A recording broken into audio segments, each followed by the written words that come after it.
नमस्कार दोस्तों, स्वागत है आपका आपके चैनल राइट वेस्ट में। दोस्तों, ये सेशन भारतीय संविधान में जो संशोधन प्रक्रिया है उस पर आधारित है। तो बिना किसी देरी के चालू करते सेशन के उसके पहले यदि आप लोगों ने अभी तक हमारे चैनल को सब्सक्राइब नहीं किया है तो सब्सक्राइब कर लें और बेल आइकन को प्रेस कर लें। आज का पहला क्वेश्चन है, भारतीय संविधान की संशोधन प्रक्रिया ब्रिटेन के समान आसान अथवा किस देश के समान अत्यधिक कठिन नहीं है? अत्यधिक कठिन नहीं है।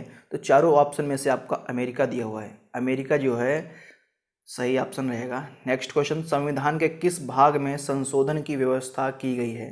संविधान के किस भाग में संशोधन की व्यवस्था की गई है? तो भाग 20 में, भाग नंबर 20 में। ठीक है, नेक्स्ट क्वेश्चन की ओर चलते हैं। कौन सा अनुच्छेद संसद को संविधान और इसकी व्यवस्था में संशोधन की शक्ति को प्रदान करता है? तो अनुच्छेद नंबर 368, अनुच्छेद नंबर 368, 68। नेक्स्ट क्वेश्चन, संसद उन व्यवस्थाओं को संशोधित नहीं कर सकती जो संविधान के मूल ढांचे से संबंधित हो। यह व्यवस्था उच्चतम न्यायालय द्वारा किस मामले में दी गई थी?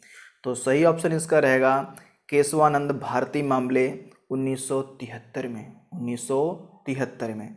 नेक्स्ट क्वेश्चन, अनुच्छेद 368 कितने प्रकार के संशोधन की बात करता है? अनुच्छेद 368 कितने प्रकार के संशोधन की बात करता है? तो ये 2 प्रकार की बात करता है। नेक्स्ट क्वेश्चन, संविधान में वर्णित 2 प्रकार के संशोधन कौन से हैं? संसद के विशेष बहुमत द्वारा और अगला आपका है आधे राज्यों द्वारा साधारण बहुमत के माध्यम से संस्तुति द्वारा। तो ये दोनों ऑप्शन जो है आपका ए और बी, ऑप्शन नंबर ए और बी दोनों जो है सही रहेंगे। दोस्तों, इस वीडियो का पीडीएफ लेने के लिए आप लोग हमारे टेलीग्राम चैनल या फिर व्हाट्सएप ग्रुप से जुड़ सकते हैं, जिसका जो लिंक दिया हुआ है वो डिस्क्रिप्शन बॉक्स में दिया हुआ है। क्वेश्चन नंबर 7 पे चलते हैं। अनुच्छेद 368 के अतिरिक्त संविधान संशोधन किस प्रकार से किया जा सकता है? तो ये साधारण बहुमत द्वारा, साधारण बहुमत द्वारा संशोधन किया जा सकता है।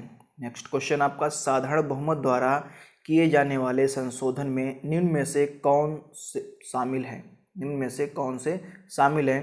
तो नए राज्यों का प्रवेश या गठन, नए राज्यों में प्रवेश या गठन, संसद में गणपूर्ति, या फिर सी नंबर आपका है राजभाषा का प्रयोग। तो जो ये ऑप्शन है सी ऑप्शन, मतलब ए बी सी, ये तीनों आपके जो है सही रहेंगे। इस प्रकार से इस प्रश्न का जो उत्तर है वो डी रहेगा, उपरोक्त में सभी, उपरोक्त। तो इसमें नए 8 नियम क्या हैं? नए राज्य का प्रवेश या गठन, दूसरा आपका है नए राज्यों का निर्माण और उसके क्षेत्र सीमाओं या संबंधित राज्यों के नामों में परिवर्तन, अगला आपका है राज्य विधान परिषद का निर्माण या उसकी समाप्ति, अगला आपका है चौथा दूसरी अनुसूची राष्ट्रपति, राज्यपाल, लोकसभा अध्यक्ष, न्यायाधीश आदि के लिए भत्ते, विशेष अधिकार आदि, और पांचवा आपका है संसद में गणपूर्ति, छठा आपका है संसद सदस्यों के वेतन और भत्ते, सातवां आपका है संसद में प्रक्रिया के नियम, अगला आपका आठवां है संसद इसके सदस्यों और इसकी समितियों को विशेष अधिकार प्राप्त है, संसद में अंग्रेजी भाषा का प्रयोग, और 10वां आपका है उच्चतम न्यायालय में अवर न्यायाधीश की संख्या, उच्चतम न्यायालय के न्याय क्षेत्र को ज़्यादा महत्व देना। नेक्स्ट आपका 12 नंबर राजभाषा का प्रयोग करना, अगला 13वां आपका है नागरिकता की प्राप्ति और समाप्ति, 14 नंबर आपका है संसद और राज्य विधानमंडल के लिए निर्वाचन, 15वां आपका है निर्वाचन क्षेत्रों का पुनर्निर्धारण, 16वां आपका है केंद्र शासित प्रदेश को बनाना, 5वीं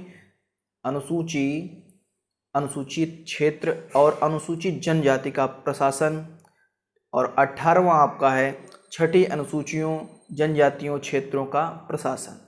तो चलते हैं अब नेक्स्ट क्वेश्चन की ओर। नवा क्वेश्चन हमारा है, संसद के विशेष बहुमत द्वारा किए जाने वाले संशोधन में निम्न में से कौन शामिल है?